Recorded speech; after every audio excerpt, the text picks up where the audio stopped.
바로 어제부터 한국에서는 조용한데 해외 학계와 커뮤니티를 발칵 뒤집어 놓은 한국의 발표가 있습니다. 그것은 바로 상온상합 초전도체의 발명인데요. 에코프로로 대표되는 국내 2차 전지 기업들이 어제부터 주가가 떨어진 것이 이것과 관련된 게 아니냐는 말도 나옵니다.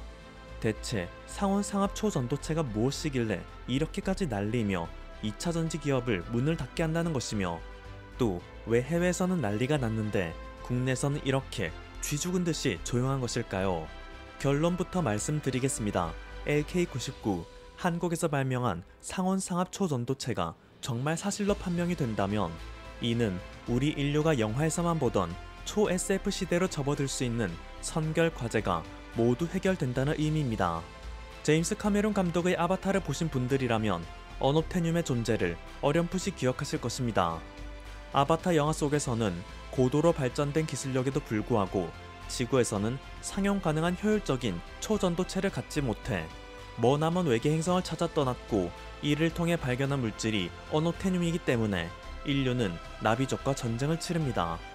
영화에서조차 상용 가능한 효율적인 초전도체는 지구 내에서 꿈도 못 꾸는 지경이라는 것인데요. 이걸 이해하려면 초전도체가 대체 무엇인지 기초적인 이해가 필수적일 것입니다. 간단하게 말하자면 초전도체는 아무런 저항 없이 전기를 통하게 하는 물질입니다. 자기부상열차, MRI 등의 기술에 우리가 이미 사용하고 있는 물질이죠. 초전도체를 설명하기 위해 자주 동원되는 이 영상은 누구나 접해보신 적이 있을 것입니다.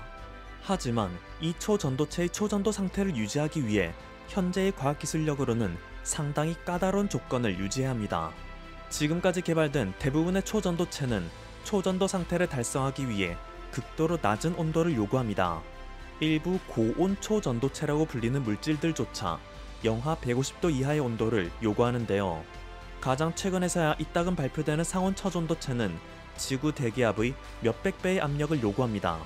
산 넘어 산격으로 이런 물질들은 희귀하고 값비싼 재료로 만들어져 대규모 생산도 불가능하고, 간신히 재료를 구한다고 한들 결정 구조가 어려워 불순물이 섞이면 생성에 실패하기 쉽고, 설사 만들어진다 해도 상태가 불안정해 결정 구조가 쉽게 깨집니다. 게다가 산소와 수분에 취약해 사실상 지구상에 존재해선 안 되는 물질처럼 느껴지기도 하는데요. 이쯤 되면 앞서 언급된 자기부상열차, MRI 등의 초전도체가 이미 사용된다는 점에 의문이 드실 것입니다. 물론 초전도체 역시 수많은 연구가 이루어져 실제로 만들어진 물건이기 때문에 제 아무리 까다로운 조건이 필요하다고 한들 그것을 만들고 유지하는 게 불가능하지 않습니다. 단지 매우 어려운 난이도를 가능하게 만드는데 돈이 많이 들 뿐이죠. 그래서 자기부상열차는 현대사회에 상용화하기 어렵고, MRI 한 번 찍는 것은 더럽게 비싼 것입니다. 이렇게 더럽고 까탈스럽고 비싼 초전도체가 쉽고 빠르고 저렴하게 만들어질 수 있다는 발표가 있었다면 그것에 대해 전세계 이목이 집중되는 것은 누가 생각해도 당연한 일이겠죠. 그런데 그것이 무려 한국에서 일어났고 학계와 해외 커뮤니티는 발칵 뒤집어져 온갖 호들갑은 다 떨고 있는데, 이상하리만치 한국에서는 이 소식에 대해 너무나도 조용한 상태입니다. 단 하루 만에 일어난 이 사건에 대해 지금부터 저와 함께 알아보시겠습니다. 다음이 해당 내용을 담고 있는 논문입니다. 논문의 저자는 이석배, 김지훈, 임성현, 안수민, 권영환, 오근호, 모두 한국인만으로 구성되어 있는 것에 더욱 놀라움을 금치 않을 수 없는데요. 글의 서문부터 심상치 않습니다. 기존의 초전도 현상을 바라보는 물리학자들의 생각의 흐름과 한계들을 살펴보고 상온상합 초전도체가 개발될 수 있음을 낙술하였다. 지금 이게 연구진에서 공개한 그들이 직접 만든 상온상합 초전도체입니다. 전세계 석박사들이 이 논문과 영상을 보고선 검증 단계에 나서고 있지만 오류는 찾지 못하고 증거가 부족하다는 말만 되풀이하고 있을 뿐입니다. 미국의 응집물질 물리학 연구소 CMTC는 트위터를 통해 이 논문에 대한 의견을 지속적으로 제시하고 있습니다. 이 데이터는 매우 색다른 방식으로 제시되었기 때문에 평가하기가 어렵습니다. 인산염 산화물 물질이기 때문에 합성은 어려워 보이지 않습니다. 이 발표에 대해서는 세 가지 중 하나로 설명이 가능해 보입니다. 첫째는 정말로 상온상합의 초전도체 개발이 성공했다는 것입니다. 둘째는 이 이상한 현상을 설명할 또 다른 물리적인 설명이 있다는 것입니다. 셋째는 이게 완전한 사기라는 것입니다. 그런데 아무런 이익이 없이 거짓 영상을 만드는 것만큼 멍청한 짓은 없습니다. 라며 첫 번째 경우이든 두 번째 경우이든 한국 연구진의 성과는 학계에 큰 의미를 가져다 준다 말합니다. 미국 CMTC가 한국 연구진의 발표가 사기극이라는 것에 0%의 가능성을 주장한 것은 왜일까요? 한국 연구진이 발명한 상온상압 초전도체 ALK99는 아무리 늦게 잡아도 최소 1년 전에 개발되었습니다. 이미 그때 특허 출원이 완료된 상황이었기 때문입니다. 그럼에도 연구진은 1년간의 검증을 거쳤고 올해가 되어서야 보완된 논문을 발표한 것입니다. 심지어 그 논문은 아직까지 최종안이 아니기 때문에 정식으로 학계에 소개되지도 않았습니다. 여기서 우리는 아카이브라는 개념에 대해서 한번 짚고 넘어갈 필요가 있는데요. 어떤 과학적 성과에 대해 누가 최초인가를 따지는 것은 상당히 중요하며 민감한 문제입니다.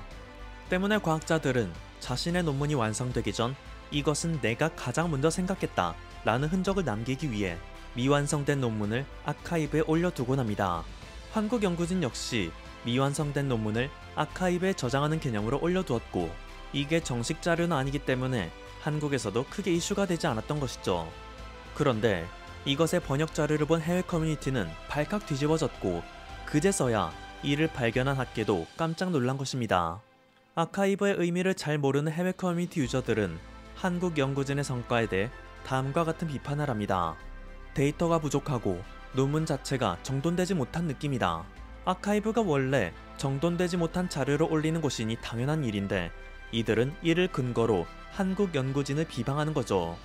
오히려 이쪽에서 먼저 내걸지도 않고 대충 휘갈긴 초안을 자기네들이 멋대로 발굴하여 호들갑을 떨고 있는 것이니 이 자체가 역설적으로 한국 연구진의 성과가 얼마나 대단하고 파격적인지를 증명한다 할 수 있겠습니다. 그러면 한국 연구진이 한탕 해먹으려고 사기를 친다는 비판은 어떨까요? 올해 3월 미국에서도 비슷한 해프닝이 일어나기도 했으니 말입니다. 미국 로체스터 대학의 디아스 교수 연구팀은 상온에서 작동하는 초전도체를 발표했다 하여 전 세계를 놀라게 했습니다. 하지만 지금이나 그때나 깐깐한 학계는 이에 대해 피어 리뷰가 없으며 논문 내용이 모순되고 재현이 불가능하며 전반적으로 설명이 두루뭉술하다 라고 비판했습니다. 하지만 이를 사기로 몰아가기보다는 논문을 더 상세하게 쓰길 요구했고 초전도체를 만드는 방법을 공개하라고 권고할 뿐이었는데요. 제 발이 저린 것인지 디아스 교수팀은 우리의 지적재산권과 독점권을 지키기 위해 이 이상 자세히 알려줄 순 없다 라며 발을 뺐고 아니나 다를까 자신들이 초전도체 원천 기술을 보유한 비상장 회사를 차렸다는 것을 홍보하며 투자자들을 모으기만 할 뿐이었기에 이는 누가 봐도 투자 사기를 일으키고 있음을 알 수 있었죠. 실제로 지난 7월 26일 디아스 연구팀의 논문이 게재되었던 물리학술지 피지컬 리뷰 레터는 이 논문을 다시 한번 엄밀히 검토해본 결과 표절과 데이터 조작 등의 이유로 논문 철회를 결정했음을 발표했습니다. 아무래도 이런 선례가 있다 보니 일각에서는 한국 연구진도 사기치는 게 아니냐는 주장을 할 수 있는 것일 텐데요. 문제는 다시 한번 강조할 수 있듯 이번 연구 성과는 한국 연구진이 나서서 발표한 것이 아니라는 것입니다. 게다가 이 논문에는 상온 상압 초전도체를 만들 수 있는 레시피가 모두 공개되어 있어 누구나 쉽게 34시간 안에 직접 만들어 볼 수 있다는 점이 미국 사기꾼과는 차이점이라 할 수 있습니다. 심지어 한국 연구진은 우리가 한 것을 따라해보라, 얼마든지 지원해주겠다 라는 자신감까지 내비칩니다. 이제 와서 하는 말이지만 논문의 끝에는 우리가 인류의 발전에 공헌하게 돼서 영광이라는 말까지 적혀 있었죠. 사태를 지켜보는 미국 기업 테슬라의 연구진은 한국 연구진의 자신감에 첨언을 보태기도 합니다. 이 논문은 6인 저자와 3인 저자로 나눠져 있다는 것이 매우 흥미롭습니다. 이 결과물이 정말 가능한지 아닌지를 떠나 한국 연구진들 스스로는 100% 믿고 있다는 의미이죠. 3인 저자 논문을 따로 만들었다는 게 무엇을 의미할까요? 바로 노벨상입니다. 노벨상은 3명까지만 공동 수상이 가능하기에 과학계에서 3인 저자의 논문을 따로 내는 것은 흔한 일입니다. 해당 연구에서 가장 많은 기여를 한 3인이 노벨상을 받을 수 있도록 배려를 하는 것인데 한국 연구진의 논문 역시 이런 형태를 취하고 있다는 것은 스스로 노벨상을 노릴 만큼 떳떳하다는 반증인 거죠. 지금까지 본 학계의 반응으로 미루어 볼 때 만약 이번 한국 연구진의 성과가 단순한 해프닝에 불과했다고 하더라도 상온 상압 초전도체의 발명에 전통의 루트가 아닌 새로운 시각에서의 접근을 유효하게 했다는 것에서 이들의 공로는 매우 높은 가치를 인정받을 것으로 보입니다. 그런데 한국 연구진은 왜 이 정도의 진척을 이뤄냈으면서 남들한테 보이지 않고 있었을까요? 그것은 바로 과거 한국에서 초전도체 연구로 가장 권위적이었던 고려대학교 최동식 교수의 영향입니다. 사실 이들은 최동식 교수의 유지, 방법론을 이어받아 연구를 지속하고 있었습니다. 1990년 최동식 교수가 처음으로 상온 상압 초전도체의 기반 이론을 정립했다는 것을 발표했는데, 이때 학계는 그의 이론이 기존 학설과 동떨어져 있다고 비난할 뿐이었기 때문에 최동식 교수는 그의 제자들에게도 완벽한 이론이 만들어지기 전까지 세상에 티내지 말라는 유훈을 남긴 것이었죠. 그리고 그로부터 30년이 지난 지금 여전히 그때와 마찬가지로 한국 연구진은 기존 학설, 주류 의견과 동떨어진 방식으로 상온 상압 초전도체를 제작하였다고 발표했지만 세계 학계는 이 성과를 무작정 억누르지 못하고 깜짝 놀라 검증에 들어가고 있는 것입니다. 그렇다면 이 상온 상압 초전도체가 상용화된다면 우리 일상은 어떻게 바뀔까요? 가장 가까우면서 우리 한국인들에게 체감이 되는 미래는 집적 회로, IC 칩의 성능 개선이겠죠. 반도체의 성능을 떨어뜨리는 대표적인 원인이 전기 저항으로 인한 발열입니다. 삼성전자의 파운드리가 백날 천날 노력해도 TSMC를 제치지 못하는 이유로 수율 문제를 들고는 하는데요. 열심히 3나노, 4나노로 설계해서 만들어봤자 반도체에서 발생하는 열이 TSMC의 것보다 높아 성능이 떨어집니다. 하지만 초전도체를 사용하면 발열 자체가 발생하지 않습니다. 삼성전자와 TSMC가 갑자기 완전히 동등한 조건에서 싸우게 되는 것이죠. 그리고 삼성전자는 이번에 초전도체를 발표한 연구진과 협업 관계에 있는데 이게 과연 우연일까요? 둘째, 배터리라는 존재 자체가 필요 없어질 수도 있습니다. 현재 인류가 사용 중인 배터리는 전력을 저장하려다 보니 여러 화학 변화를 이용해야 하고 이 과정에서 많은 차원과 에너지 손실이 발생합니다. 하지만 초전도체의 전기 저항이 0이라는 것을 이용한다면 배터리 업계의 게임 체인저가 될 수 있는데요. Persistent Current Ring, 초전도 링이라는 것에 전기를 주입하면 전자가 자기네들끼리 무한 회전하면서 전력의 손실 없이 저장되는 효과가 생기는 것입니다. 셋째, 핵융합 발전에서도 비약적인 발전을 이끌어낼 수 있습니다. 현재 인류가 추진 중인 핵융합 방식은 핵융합로에서 과열된 플라즈마를 가둬두는 것이 중요한데 이를 위해서 토카막이라는 것을 이용하고 있죠. 한국이 세계에서 가장 뛰어난 기술력을 가진 분야이기도 합니다. 그런데 이 과열된 플라즈마를 가둬두기 위해서는 초전도체가 필요하고 기존의 초전도체는 극저온을 유지해줘야 하기 때문에 이 조건을 맞추는 것이 정말 어려운 일이었습니다. 하지만 상온 상압 초전도체가 있다면 그냥 우리 집 안방에서도 핵융합 발전을 할 수 있게 된다는 것이죠. 넷째, 현 인류가 사용하는 모든 암호 체계를 순식간에 파괴할 수 있을 정도로 어마어마한 연산력을 지닌 양자 컴퓨터 역시 상온 상압 초전도체와 함께 폭발적인 발전이 가능합니다. 양자 컴퓨터는 초전도 큐비트를 사용하는데 이 역시 극저온을 유지한다는 것은 다를 바가 없습니다. 조금이라도 온도 유지에 실패하면 큐비트가 깨져 옳은 연산 결과를 얻을 수 없게 되는데 이는 최소 수백억으로 비싼 양자 컴퓨터가 그저 다이소에서 파는 1000원짜리 계산기보다 못할 수도 있다는 말이죠. 하지만 극저온을 유지할 필요가 없는 상온 상압 초전도체를 큐비트에 이용한다면 근미래 우리가 사용하는 스마트폰마저 양자 컴퓨터로 만들어질 수 있다는 뜻입니다. 다섯째, AGI, 인공지능 설계에서도 혁신을 불러일으킬 수 있습니다. 가뜩이나 엔비디아로 대표되는 반도체 설계 기업들이 인공지능 개발을 위한 반도체를 개발하고 있다며 떼돈을 버는데 만약 상용 가능한 초전도체가 있어 발열 없이 고성능의 회로 설계가 가능해진다면 우리는 환경에 제약 없이 가장 완전한 인공지능 하드웨어를 만들어낼 수도 있다는 의미입니다. 이것 말고도 우리에게 다가올 가능성은 정말 무궁무진한데요. 오죽하면 인류의 카르다쇼프 척도가 하나 올라가는 대사건이라고 평가될 정도입니다. 카르다쇼프 척도는 1964년 소련의 천문학자인 니콜라이 카르다쇼프가 정립한 개념으로 고도로 발전한 문명들의 수준을 총에너지 사용량에 따라 구분한 우주 문명의 척도입니다. 우리 인류는 단 한 번도 카르다쇼프 척도 1단계조차 들어선 적이 없습니다. 아직 0.73단계에 불과하죠. 참고로 산업혁명기 이전의 카르다쇼프 척도가 0.58이었습니다.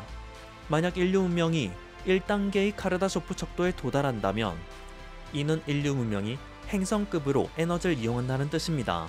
지구에 쏟아지는 모든 우주적 에너지, 대표적으로 태양에너지 등의 총량 이상을 인류가 소모하는 단계입니다. 이렇게 말하면 너무 추상적일 수 있는데 0.73단계인 현 인류가 1단계에 접어들기 위해서는 현재보다 500배 더 많은 에너지를 소비하는 것이 일상이어야 한다는 뜻입니다. 에너지 자원을 무기 삼아 온갖 전쟁이 일어나는 현대 인류인데 이보다 500배 더 많은 에너지를 소비한다는 것은 상상도 할 수 없는 미래인데요. 상온 상압 초전도체를 이용한 핵융합 발전이 상용화된다면 이 1단계에 진입할 수 있다고 계산되고 있죠. 그리고 카르다쇼프 척도가 2단계에 들어서면 인류는 태양 이상으로 에너지를 소비하는 상황입니다. 이미 태양계 밖으로 진출하는 워프 같은 기술을 구사할 수 있으며 행성 규모로 건축물을 만들 수 있죠. 3단계부터는 지금 논의할 가치도 없긴 한데 인류가 은하 이상으로 에너지를 소비하는 상황이 되어 이때부터 인류는 멸종할래야 멸종할 수 없는 절대적인 문명이 된다고 합니다. 아무튼 이렇게 말만으로도 엄청난 일들이 벌어지는 첫 물꼬가 될 정도로 상온 상압 초전도체의 개발은 대단한 것인데요. 한국의 LK99가 유력한 후보가 되었으니 일각에서는 이제 한국은 중동 석유 국가 이상으로 엄청난 복지 국가가 될 수 있다 라는 희망의 회로를 돌리고 있습니다.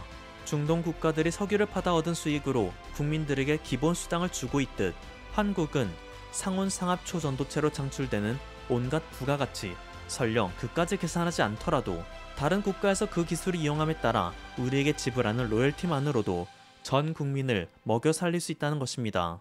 사실 현실적으로 너무 말도 안 되는 일이라 믿기지 않는다는 이유로 스스로 헛소리하는 것처럼 느껴지긴 하는데요. 아무튼 간에 학교에서의 피어 리뷰로 일주일 안에 이게 현실이 될 수 있을지 없을지가 판명나니 우리는 그저 그 결과 소식만을 기다리면 될 것 같습니다. 지금까지 퍼플튜브였습니다. 여러분의 구독과 좋아요 그리고 알림 설정은 콘텐츠 제작에 큰 힘이 됩니다. 감사합니다.